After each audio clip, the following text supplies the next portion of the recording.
The meeting room in Geneva was larger than anything Captain David Miller had ever seen. Towering windows stretched from floor to ceiling, offering a view of the lake where the Swiss mountains rose like jagged teeth into the sky. But David wasn't. Admiring the scenery, his eyes were locked on the aliens seated across the long table from him. There were 3 of them. The one in the middle, Ambassador Keith, looked as if someone had carved a person out of blue crystal. His body caught the light and refracted it into strange patterns with every movement. As he shifted, faint sounds escaped him, like wind chimes swaying in a soft breeze. The other 2 were entirely different. One resembled a giant mantis wearing a uniform, and the other looked like liquid metal shaped into a vaguely human form. "Captain Miller," said Keth, his voice translated into English by a sleek device on the table. "We have studied your planet for 6 months. We've examined your cities, your weapons, and your ships. The Galactic Council has reached a decision regarding Earth." David felt sweat gathering at his temple, but his face remained composed. Behind him sat the top military minds from every major nation. General Roberts from the United States, Colonel Singh from India, Marshal Volov from Russia, and 20 more. They had all agreed. David would speak. He was a soldier, yes, but also a diplomat when needed. And more importantly, he was good at hiding what he truly felt. "We're honored by your attention," David said smoothly. "What has the council decided?" The mantis-like alien emitted a series of clicks that sounded suspiciously like laughter. "Your species will be granted membership in the Galactic Council," it said through its translator. "But as a Class 5 civilization, non-combatant status." David tilted his head slightly. "And what does that mean?"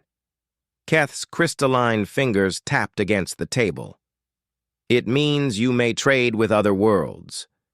You may visit our space stations, learn from us, sell your goods, but you may not expand beyond this solar system without permission. You may not build military spacecraft. You may not claim new worlds." The liquid metal alien spoke for the first time. Its voice was like water flowing over rocks. "This is for your own protection, humans, and ours. Your weapons are primitive. Your ships barely function outside your atmosphere. If you were to challenge the real powers of the galaxy, you'd be obliterated in minutes." David nodded slowly. "I see. And if we don't accept these terms, then you remain isolated," Keth said simply. "Forever. No trade, no technology, no contact." Silence filled the room. David could hear a clock ticking on the wall. Outside, a bird called to its mate. Inside, the future of humanity balanced on a knife's edge. "May I ask," David said carefully, "what you found when you studied our weapons?" The mantis alien clicked again. "Chemical explosives. Metal projectiles fired by expanding gas. Basic rockets that can barely reach. Your moon, no energy shields, no plasma weaponry, no quantum drives, nothing that could threaten even our smallest patrol ships. Your largest military vessel," added the liquid metal being, "has less firepower than our cargo transports. Your most advanced fighter jet is slower than our emergency medical drones." Keth leaned forward. The light caught his crystalline face and sent rainbow reflections across the ceiling. "You are not weak, humans. You have other gifts. You are excellent traders. Your music and art are appreciated by many species. Your food is unexpectedly delightful. You solve problems in ways that amuse us." "But dangerous?" "No. The Council does not fear human weapons." David felt something cold settle in his chest. Not fear. Something quieter, more patient. "I understand," he said. "Do you accept the terms?" Keth asked. David turned to look at the generals behind him. He saw the same cold calculation in their eyes that he felt in his own. General Roberts gave the faintest nod. Colonel Singh's face was still, but her fingers tapped once on the table, a signal. The others remained unmoving. "Yes," David said. "We accept." The aliens looked pleased. The mantis clicked contentedly. The liquid metal alien shimmered. Keth's crystal frame chimed softly. "Excellent," Keth said. "We will send the treaty documents tomorrow. Trade may begin immediately. You will receive better computers, new medicines, cleaner energy. In return, we ask for your coffee, your chocolate, some of your music." "That seems fair," David replied. As the aliens stood to leave, Keth paused.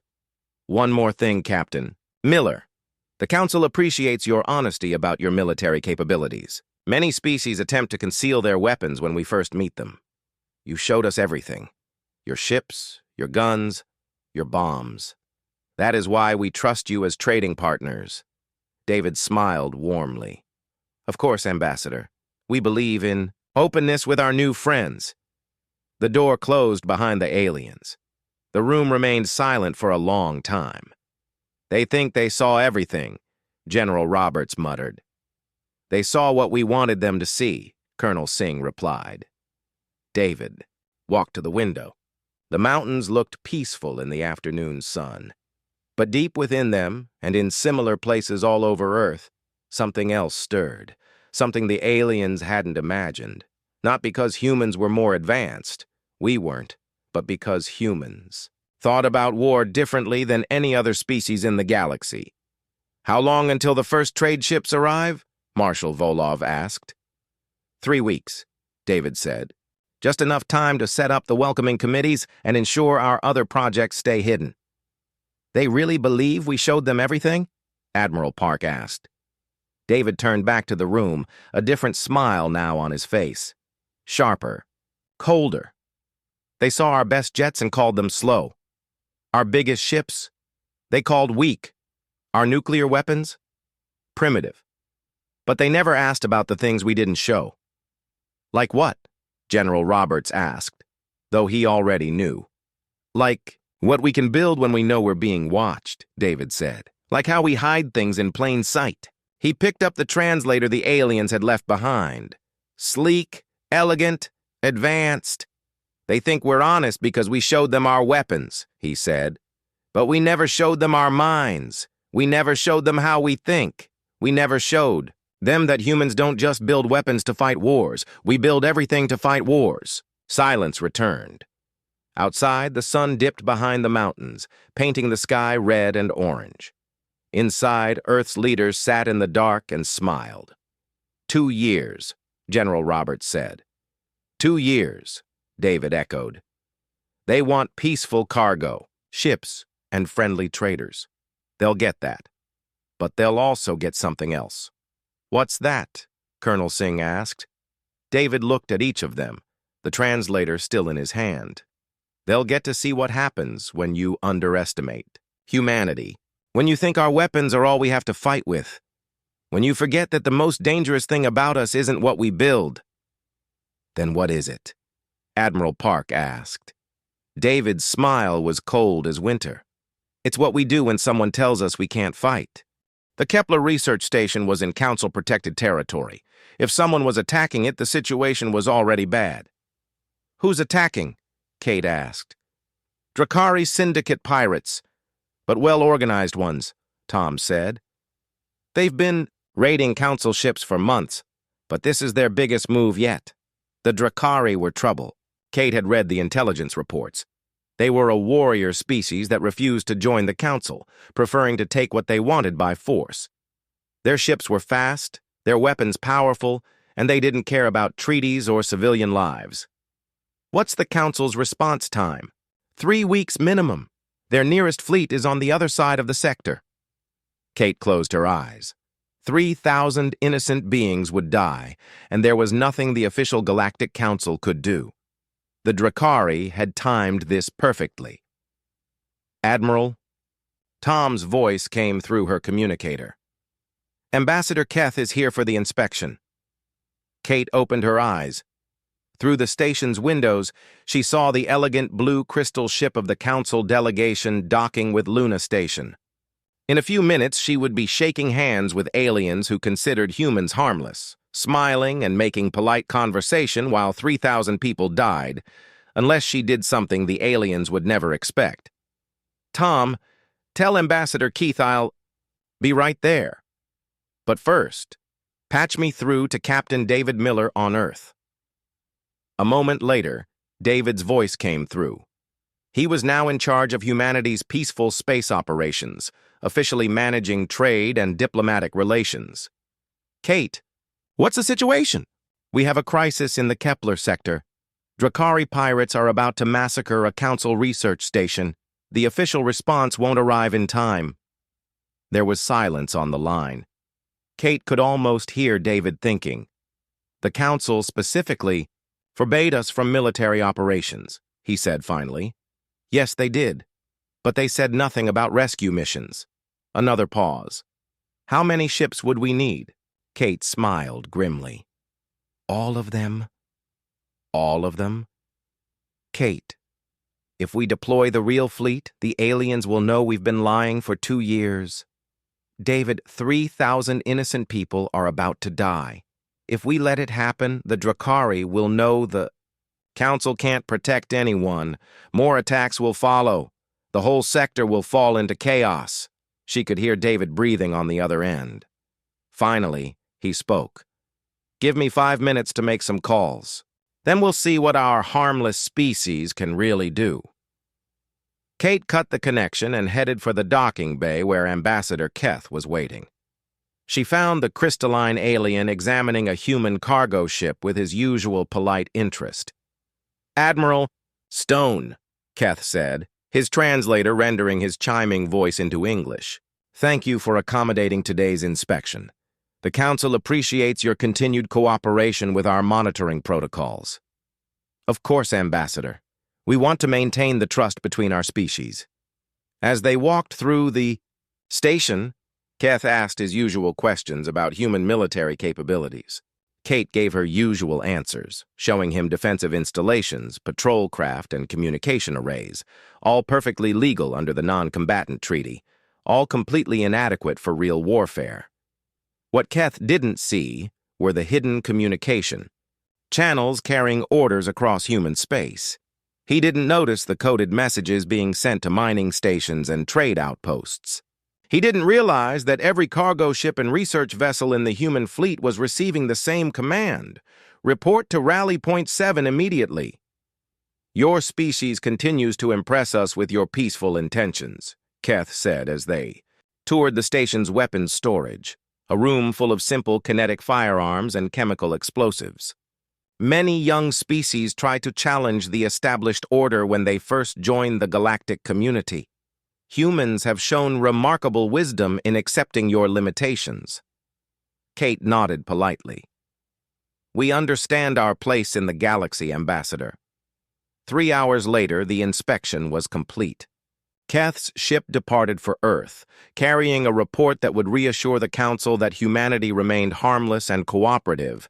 Kate watched the crystal vessel disappear into the distance, then activated her personal communicator. David, what's our status? The word is out. Every ship we have is moving toward Kepler sector.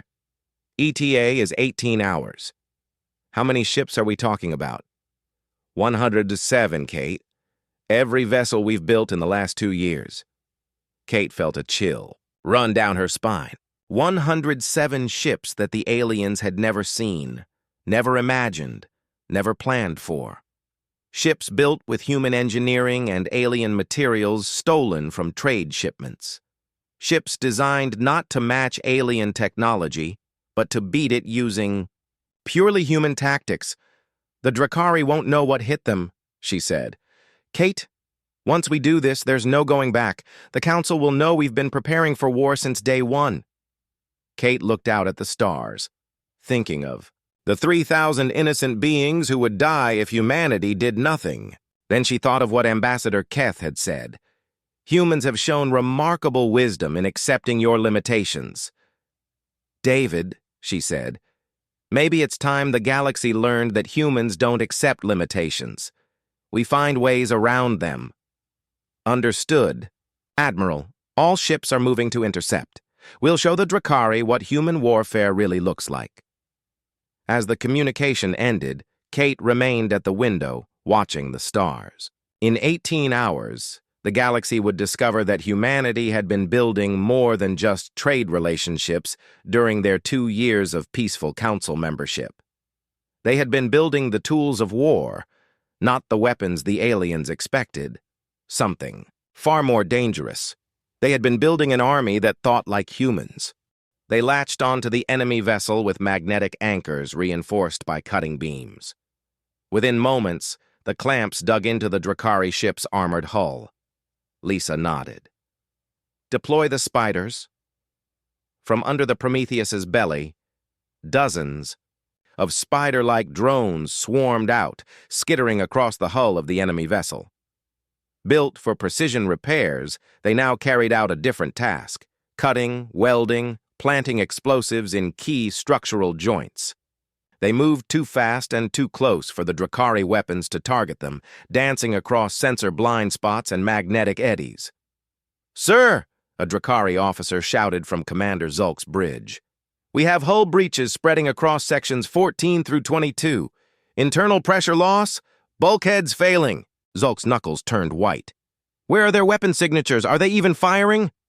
"No, sir," the sensor officer replied. "They're dismantling us." Zulk's mind reeled. This wasn't warfare. This was sabotage. Invasive. Unconventional. Terrifying. On board the Endeavor, Captain Rex Turner stood at the helm of what looked like a manufacturing barge.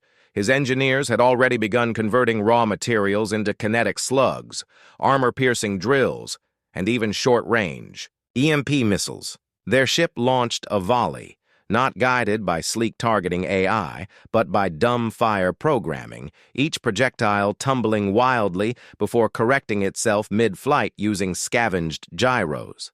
Drakari defense systems struggled to interpret the unorthodox attacks. Their auto-tracking routines had been designed for symmetrical war patterns, not human chaos. "All systems green," Rex grinned. "Launch drones and deploy decoy cores. Let's make this look like a swarm of dying stars." Back on the Defiance, James Park surveyed the growing pandemonium. One Drakari warship had already gone dark, its hull riddled with holes, its systems collapsing from sabotage. 2 more were caught in their own crossfire, trying to hit human ships weaving like gnats through asteroid debris and fragments of their own fleet. Amy Cross turned from her terminal. "Incoming transmission from the Drakari." James raised an eyebrow. "Let's hear it." Zulk's face appeared on screen, distorted by static and a haze of smoke. "This is Commander Zulk of the Drakari, 7th War Command. Your tactics are dishonorable, unworthy of warriors. You hide behind machines, sabotage, deception. Fight us like soldiers." James leaned in, calm and measured. "You thought we'd fight by your rules, that we'd line up in neat rows and die bravely. But we're not here for honor. We're here to win." The screen cut out. "Captain," Sarah Kim called from the nav console. "Enemy fleet is breaking formation. They're panicking." "Good," James said. "Protocol 9. Target their command systems. Make sure they can't regroup." Across the Kepler sector, the human fleet pressed the attack. Where once they had been miners, programmers, transport pilots, and salvagers, they were now something else entirely. Not soldiers. Not machines. Something new. A force of humans fighting not with tradition, but with desperation, invention, and an understanding that war isn't about glory. It's about survival and adaptation. And the galaxy was watching. A non-combatant civilization with limited spacefaring capacity and no strategic threat. Clearly, that entry is obsolete. He looked up, his facets gleaming with internal illumination. But more than that, we must now ask if our entire framework for assessing threat, capability, and doctrine is itself outdated. Hive Queen Vera's mandibles clicked as she leaned forward. "You say you fight to protect the innocent, but protection implies judgment, choosing who to defend and when. Will humans make those choices alone? Captain Park nodded. Only when no one else does. Our preference is always to stand with allies, but we won't wait for permission to save lives. Chancellor Morvac pressed his hands together thoughtfully. Then let us be very clear. If humanity intends to remain a member of this council, it must do so as it truly is, not as the fiction we wrote for your admission. Kate Stone stepped forward again. We don't fear honesty. Just know this. We don't seek power. We seek purpose. And if that purpose is to be the wrench in the gears of tyranny, so be it. A hush fell over the chamber. The frozen image of the battle of tiny human ships clinging to alien giants remained in the center of the hall, a quiet testament to what had changed. Finally, Chancellor Morvac spoke. Then the motion stands. The reclassification of humanity from non-combatant to strategic adaptive military entity. Let it be recorded. A chime echoed through the chamber. One by one, alien delegates logged their assent. No objections came. Humanity had entered the galaxy not with fleets, not with plasma fire, but with the indomitable belief that problems had solutions and that tools could become weapons if wielded with purpose. And in doing so, they had rewritten the rules of war.